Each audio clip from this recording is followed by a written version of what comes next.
toutes et tous en compagnie de Nicole Lernaud, comme chaque semaine maintenant. Eh oui, nous sommes des fidèles. Des fidèles depuis quelques années, mais... Eh oui, quand on aime, on compte pas. Exactement, donc on vous dira rien d'autre. Voilà. Aujourd'hui, abus de faiblesse sur malheureusement des personnes, et notamment sur les personnes âgées. Oui, et ça, ce sont des personnes qui sont ciblées par ces gens-là qui font du commerce. Voilà, et bien c'est une pratique commerciale qui consiste tout simplement à solliciter les consommateurs les plus faibles. Oui, alors on va mettre quand même en garde, donner quelques conseils pour mettre en garde ces personnes-là. Mais malheureusement, quand les personnes viennent nous voir, il est trop tard, ils ont signé. Donc c'est une pratique commerciale qui consiste à solliciter le consommateur afin de lui faire souscrire un contrat ou une vente, un achat, etc. Et c'est souvent lors d'un démarchage à domicile, bien sûr. Et ces personnes-là, ils abusent de la situation de faiblesse ou d'ignorance des personnes qu'ils ont en face d'eux. C'est un âge avancé, ça peut être mauvais état de santé, mauvaise compréhension ou des choses comme ça.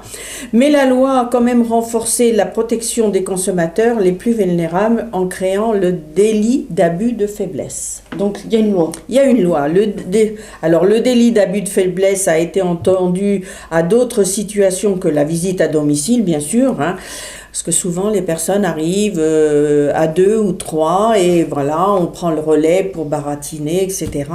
Et là, les personnes sont complètement submergées par l'émotion et signent n'importe quoi. C'est les réunions organisées dans un lieu, une salle des fêtes, un restaurant, dans les salons, les foires, etc. Et c'est là où les gens se font piéger et croient à l'affaire du siècle. Il faut savoir quand même, quand on a signé un bon de commande, un achat, il y a toujours ces fameux 7 jours de rétractation. D'accord. Donc, et en plus, ne jamais faire une commande comme ça avec un crédit revolving. Je le répète, je le dis souvent. Si vous avez envie, je dis n'importe quoi, d'un lit un peu sophistiqué ou n'importe, qui coûte très cher.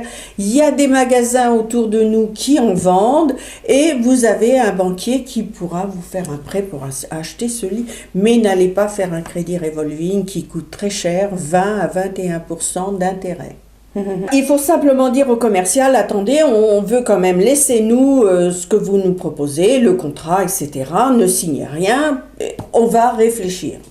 Déjà, et puis ce que je pourrais conseiller, c'est de demander conseil à un enfant, un voisin, à une association de consommateurs. On est là pour renseigner les gens, pour leur dire, mais ne signez pas comme ça sur le bout de la table, tout à fait instantanément. C'est sûr qu'il y a des entreprises qui sont sérieuses. Il faut pas les mettre, je dis pas non. Mais tout ce qui est de passage, démarchage par téléphone, attention, prudence. On vous fait signer tout, on vous fait signer le crédit et ils empochent le crédit et la société met la clé sur la porte et ils partent avec l'argent. Et du jour au lendemain, plus rien. Et du jour au lendemain, il n'y a plus rien. Alors, pour retrouver ces gens-là, c'est tout à fait compliqué parce que, ils changent de région, ils ont une liquidation judiciaire, bref, il n'y a plus de boîte postale. Pour connaître toutes ces informations et demander conseil, être vigilant là-dessus, une antenne à Auxerre. Une antenne à Auxerre, donc notre bureau, notre siège social est 7 rue Max Quentin. Le numéro de téléphone, c'est le 03 86 52 89 32.